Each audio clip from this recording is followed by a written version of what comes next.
This box is one of the low profile enclosures that I've created for the F2 Ultra, and the intent is to be able to engrave knives, kitchen knives, on site.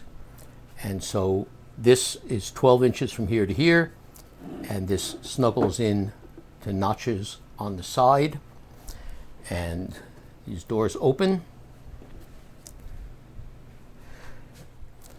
For this test, we're just going to position one of the knives that I've already been working on in its holder and just aligning it with this fixture I have on the top, and just aligning the foam with the left side of the platform.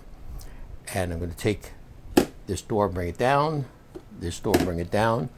You'll notice I've got some weather stripping around here so that when the shield comes down, it comes down to the outside of the weather stripping. I'm trying to make this as close to Class 1 compliant as possible, trying to figure out ways of avoiding any of the stray light coming out. You'll notice there's a micro switch over here, and what that is for is I've got it connected to a USB key in the back, and using the switch, as I lower the shield, it will actually press down on that switch, which will complete the circuit on the USB key. Until that circuit is complete, the job will not fire. You can frame it, you can do everything, but you can't actually run the job. So that is a way of making sure that the shield is down to whatever position I want.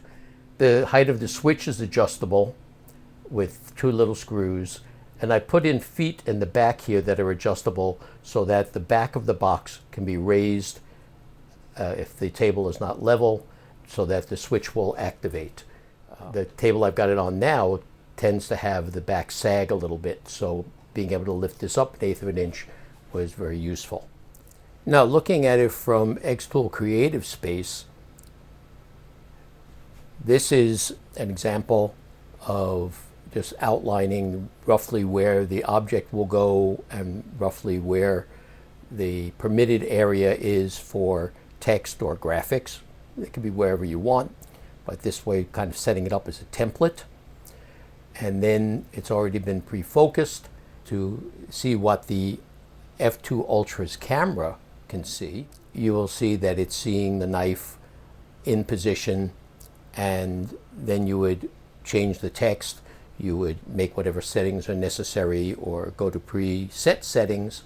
And then when we close the shield to run the job, we heard the little beep, which means that the key is active. Then I can switch to the other camera. So this way, when we run the job, you can see what's going on inside. You can actually watch the engraving. I'm not going to do that right now because I don't have anything set up, but you get the general idea. Once the engrave is finished, it's just a matter of opening the lid, opening the doors, take this out, and show the customer their lovely knife with whatever you've engraved on it. If I've not lowered the shield and I choose process, it says pull down the protective enclosure before processing.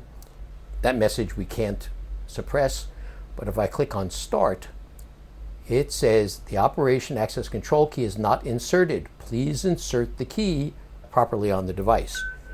But if I had the shield down and I click start, it sends it to the laser, be ready to process.